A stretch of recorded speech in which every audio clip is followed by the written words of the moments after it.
900 کاله مخکې له میلاده د حضرت داود علیه السلام په وخت کې راځئ هغې وحشتناکې پیښې ته یوه دقیقه کتنه وکړو چې 2900 کاله وړاندې پیښه شوې وه او وګورو چې له دې پیښې د عبرت څه درس اخلو. د عقبه خلیج په سواحلو کې پروت کوچنی ایله ښار د دې پیښې د پیښېدو ځای و او د خلکو کسب یې نیونه وه. دغه ښار کې احتمالاً 80,000 بني اسرائیلو ژوند کوه. عقبه خلیج د سور خلیج په شمالي د عربستان په ختیځ د اردن او فلسطین په شمال کې واقع او اوږدوالی یې له شمال نه د جنوب پر لور د 180 کیلومتره او سور یې 40 کیلومتره و. لکه څنګه چې په قرآن کریم کې هم ورته اشاره شوې د دې خلیج پر غاړه پروت ښار کې یوه عجیبه پیښه شوې چې ټول یې حیران کړل. د دې ښار خلک د سبت قوم څخه ول چې په بیزوګانو بدل شول. هیله ده مخکې د ویډیو له لیدلو زموږ چینل سبسکرایب کړئ او له موږ د حمایت لپاره یوازې کافي ده چې دا ویډیو لایک کړئ. د سبت فعل لغوي معنا استراحت کول دي. د دې قوم بل نوم شنبې ده. د هغه روایتونو له مخې چې ابن عباس رضی الله عنه نقل کړي حضرت داود علیه السلام خپل قوم ته امر کوي چې د جمعې یعنې په اونۍ کې یوه ورځ دې له دنیوي کارونو لاس واخلي او یوازې عبادت دې وکړي. خو د سبت قوم د جمعې پر ځای شنبې ورځ د عبادت لپاره غوره ګڼي او غواړي په دې ورځ عبادت وکړي او پر دې ډېر ټینګار کوي. اړینه ده چې د دې موضوع ترڅنګ ووایم آیا تر اوسه مو فکر کړی چې زموږ مسلمانانو ترمنځ ولې د جمعې ورځ مقدسه ده؟ آیا کولی شو ووایو جمعه د نورو ورځو په څیر یوه معمولي ورځ ده، یعنې د دوشنبې او سې شنبې او چهارشنبې ترمنځ څه توپیر اوسېدی شي؟ زموږ په اند دا د اونۍ ورځې یو علمي واقعه ده چې په ترتیب سره یو بل پسې راغلي دي، خو واقعیت یو بل څه دی. الله تعالی د اونۍ هرې ورځې ته ځانګړی حکمت ورکړی دی. د احادیثو له مخې الله تعالی خاوره د شنبې په ورځ پیدا کړې، غرونه یې د یکشنبې په ورځ پیدا کړي، ونې یې د دوشنبې په ورځ پیدا کړي، مکروهي اجسام یې سې شنبې او نور یې د چهارشنبې په ورځ پیدا کړی، حیوانات یې د پنجشنبې په ورځ پیدا او بیا یې د ځمکې په ټولو برخو تقسیم کړي او بیا د لومړني انسان د پیدا کېدو وار رارسېږي. الله تعالی غواړي چې آدم علیه السلام چې لومړنی انسان و د جمعې په ورځ خلق کړي او بالاخره د جمعې په ورځ ناوخته آدم علیه السلام خلقیږي. خو جریان دلته پای نه مومي. الله تعالی یوه بله جمعه آدم علیه السلام په جنت کې استوګنوي او له یوې اوږدې مودې وروسته آدم علیه السلام له جنته بهر او ځمکې ته لیږل کیږي او دا پیښې ټولې د جمعې په ورځ کې پیښیږي. د مسلمانانو لپاره دا ډیره مهمه ده چې لومړنی انسان د جمعې په ورځ پیدا شوی، د جمعې په ورځ جنت ته تللی او د جمعې په ورځ له جنته شړل شوی او ځمکې ته لیږل شوی. د جمعې ورځې داسې برکتي ورځ ده چې په دې ورځ د انسان هره دعا قبلیږي. بیلابیلو روایتونو ته په کتنې لومړی د جمعې ورځ د یهودیانو او مسیحیانو لپاره د عبادت ورځ ټاکل شوې وه، خو د دې دواړو مذهبونو پیروانانو جمعه قبوله نه کړه او په پای کې د مسیحیانو لپاره د شنبې او یهودیانو لپاره د یکشنبې ورځ د اونۍ د عبادت ورځ په توګه وټاکل شوه. د بني اسرائیلو لپاره چې جمعه ورځ یې د عبادت لپاره نه قبلوله او په شنبې یې ټینګار کوه شنبه ورته وټاکل شوه.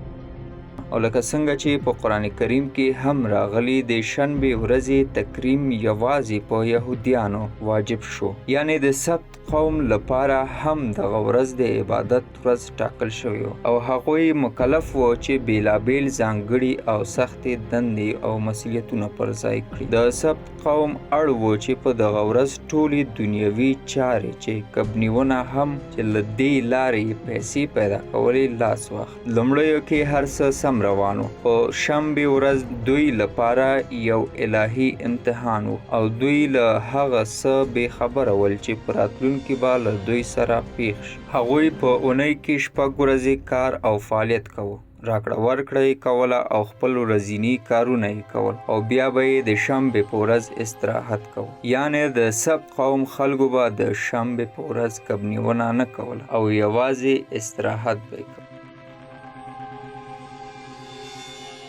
خو ورو ورو په ښار کې عجیبې پیښې کېدې. کبان ورځ تر بلې کمېدل. د سیند کبانو د ښار اوسېدونکو ته هم بسنه نه کوله، نو څه به یې لرې پرتو ښارونو ته د راکړې ورکړې لپاره لېږلي وو. د ښار خلکو آرام او قرار نه لره او غوښتل یې وپوهېږي چې څه پېښېږي او ولې ورځ تر بلې کبان مخ په کمېدو دي. وروسته یوه شنبې د ښار یو اوسېدونکی د سیند تر غاړې قدم وهه چې ویې لیده د سیند په سواحلو کې ډېر کبان راټول شوي، دومره ډېر چې په غیر مسلط سترګو هم لیدل کېده. دا خبره ډېر ژر په کب نیونکو کې خپرېږي، خو را روانه ورځ په سیند کې هیڅ کب نه لیدل کېږي. داسې چې کبان پوهېدل چې یوازې د شنبې په ورځ کب نیونکي کبان نیسي. د لمر پرېوتو سره ټول کبان تیت شوي وو. واقعا قضیه څه وه؟ کبان څه پوهېدل چې شنبې په ورځ نه نیول کېږي؟ په واقعیت کې دا د الله حکمت و. د سبت قوم له ځان سره وایي دا یوازې یوه پیښه وه او په عادي ډول خپل ژوند ته دوام ورکړي. د اونۍ په جریان کې کله چې کب نیونکي لږ کبان نیسي خفه کېږي، خو یوه بله شنبې را رسېږي او کب نیونکي ګوري چې د سیند غاړې بیا له کبانو ډکې. دا ځل کبانو داسې په اوبو کې ټوپونه وهل چې ګواکې پوهېدل څوک یې نشي نیولی. کله چې شپه پخېږي کبان بیا له ساحله ورکي او لرې. کب نیونکي غوسه کېږي، ځینې وایي داسې خو نه کېږي. په همدې وخت کې د انسان لوی دښت شیطان لاس په کار کېږي او یو کب نیونکي ته وسوسه اچوي او ورته ښایي چې څنګه کبان ونیسي. ورته وایي که د شنبې ورځې کب نیولو بندیز نشئ ماتولی او نه غواړئ دغه امر تر پښو لاندې کړئ، نو کبانو ته د شنبې په ورځ دام کېږدئ. کله چې د شنبې په ورځ کبان په دام کې ونښتل نو د یکشنبې په ورځ یې ونیسئ. کب نیونکی هم دغه نظر تاییدوي او له نورو سره یې شریکوي. نورو ته وایي کبانو ته به دام کېږدو او پرته له دې چې د شنبې ورځې بندیز مو مات کړی وي له الله پټ په کبانو نیسو. کب نیونکي ډنډونه جوړوي او دې ډنډونو ته د کانالونو په وسیله له سینده لاره وایي. د شنبې په ورځ کبان د کانال له لارې ډنډونو ته لوي. کله چې دا ډنډونه له کبانو ډک شي نو کب نیونکي کانال بندوي او کبان هلته پاتې کېږي. شنبې په ورځ کبانو ته لاس نه وروړي، خو د یکشنبې په ورځ کبان ټولوي. که څه هم د سبت قوم خلک پوهېدل دا د الهي امر خلاف عمل دی، خو بیا یې هم له خپل نفس څخه پیروي کوله او د دې کار کولو پرېکړه وکړه. خو د ښار خلک د رامنځته شویو شرایطو له کبله په 3 ډلو وویشل شول. لومړۍ ډله د شنبې ورځې بندیز ماتولو سره مخالفت وښود. دوی په قهریږي او بندیز ماتونکو ته نصیحت کوي او وروسته له دوی سره اړیکې پرې کوي او جدا کیږي.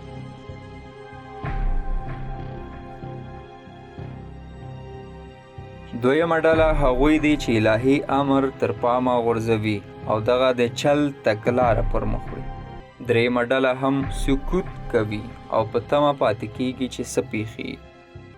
دغه په ډلو ویشل کېدل په ښار کې د بې اتفاقۍ او بېلتون رامنځته کېدو لامل شو. لومړۍ ډلې دویمې ته وایي ستاسو دا کار به په ښار کې بدبختي او الهي عذاب راولي، چې پایله کې د دغو دوو ډلو ترمنځ په ښار کې یو لوی دیوال جوړیږي. د نساء سورت په 154 آیت کې ویل شوي او پر دې خلکو مو تور غر راپورته کړ، له دوی څخه مو د هغه فرمان د اطاعت وعده واخیسته واخیسته. موږ دوی ته امر وکړ چې په دروازه کې سجده کوونکي ننوځي. موږ ورته وویل چې د شنبې په ورځ د کبانو په ښکار سره تیری مه کوئ او په هغه باندې مو له دوی څخه کلکه وعده واخیسته. د ایلا ښار په منځ کې په 2 برخو ویشل کیږي. هغوی چې د بندیز ماتولو مخالف ول د خوړو پیدا کولو او د ژوند تیرولو کې له خورا ستونزو سره مخ کیږي. خو د دیوال هغې غاړې خلک چې بندیز یې مات کړی و ورځ تر بلې غني کیږي. هغوی د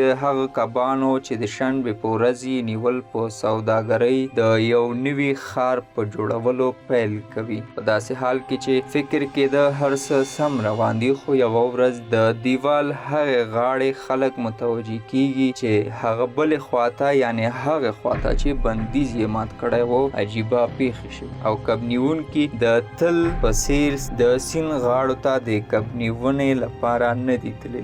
د دیوال دې غاړې خلک په اندېښنه کیږي او له دیوال هغې غاړې تللو هڅه کوي تر څو وګوري څه پیښ شوي. کله چې ځي یوه عجیبه منظره ویني. هغوی چې له دیوال هغې غاړې اوښتي وو عجیب غږونه یې اورېدل او له هغه څه چې ویې لیدل ډېر حیران او په تعجب کې شول. باور به مو ونه شي، له دیوال هغې غاړې چې 12,000 کسانو ژوند کوو له بیزوګانو ډک و. د دیوال هغې غاړې اوسیدونکي په داسې بیزوګانو بدل شوي وو چې رفتار یې انسانانو ته ورته و، خو لا یې کالي پر تن ول. بیزوګانې هغو کسانو ته چې له دیوال راوښتي وو نږدې کیږي. هغوی بوی کوي او داسې لاس او پښې وهي چې ګواکې غواړي څه ورته ووایي.